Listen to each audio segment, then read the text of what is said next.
In this video, I just want to talk to you about something very simple, but I've seen some individuals, some students make mistakes on. So this is just a series of some of the little important takeaways that I want you to leave with, and it deals with rounding. As easy as that sounds, I do think this needs to be addressed. So, if you have a division like 1 divided by 3, we know it's a repeating decimal. So if we go 1 divided by 3, then you get this 0.333. And you have to make a determination as to where you round, or at least you think, okay? And within Excel, the nice feature about it is that when you round, for example here, 1 divided by 4, okay, gives you 0.25, but let's say you wanted to express this to the 10th place in terms of a visual effect. So both of them will be the same, right? Now the nice thing about Excel is that you're not really rounding. This is still 0.25 behind the scenes. So whenever the Excel is doing calculations, it's considering this as 0.25. It's considering this as 0.333 repeating, even though we visually decide to round it, or maybe not rounding is the right word. We decide to visually display it in a particular way. So whenever you are not in an environment where you have access to Excel, the rule is you never round in business. So whatever calculations you are doing, don't round them. Excel allows you to do this because it's just a visual effect. But in an environment where you're not in an Excel spreadsheet or something similar, then the rounding decision is up to you. So I just did a quick little amortization schedule here to illustrate how Excel doesn't really care to round. So if we have a loan for $5,000, maybe I should restate that. It's not that Excel doesn't care to round.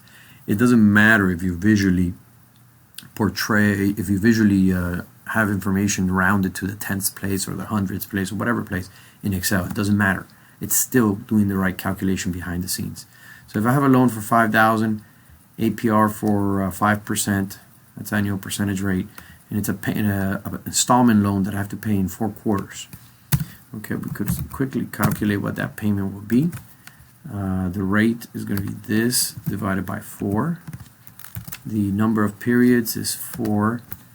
The present value is the 5,000. I'm going to skip the future value, and then this is 0 as a regular annuity.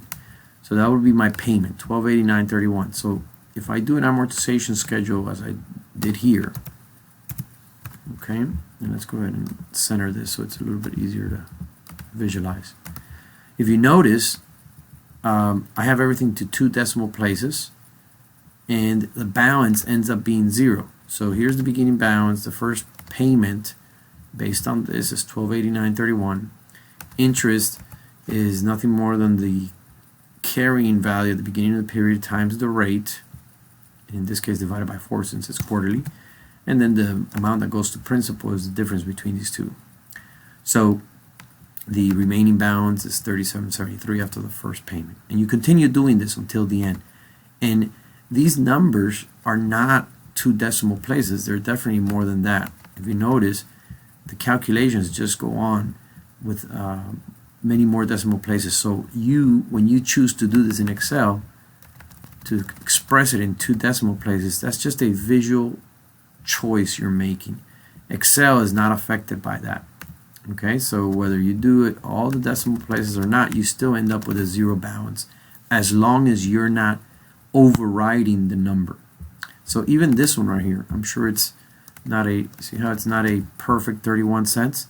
So if you were to actually go in here and type $12.89.31, if you do that, even though it's the same number, then at that point you are making a rounded decision, and Excel does not know the remaining, and then your balance starts going off. Okay, so if you do that every period, $12.89.31, the written amount, it's, it throws off Excel. So quick little video. See, this will be off by 2 cents because of the fact that we chose to just write $12.89.31 as opposed to allowing Excel to just use that number. Okay. So the moral of this story right here is, if you're not using an Excel spreadsheet like this one or any other equivalent, then you're going to have to make decisions in terms of rounding. And the decision you should make is never round anything until the last computation. So you will go in here and you will do all these computations, and then at the end maybe you round this one because that's, you know, it's maybe a payment somebody has to make, or it's whatever the case may be. So wait until the last figure to take rounding decisions, and then that should help you out. All right, that's it.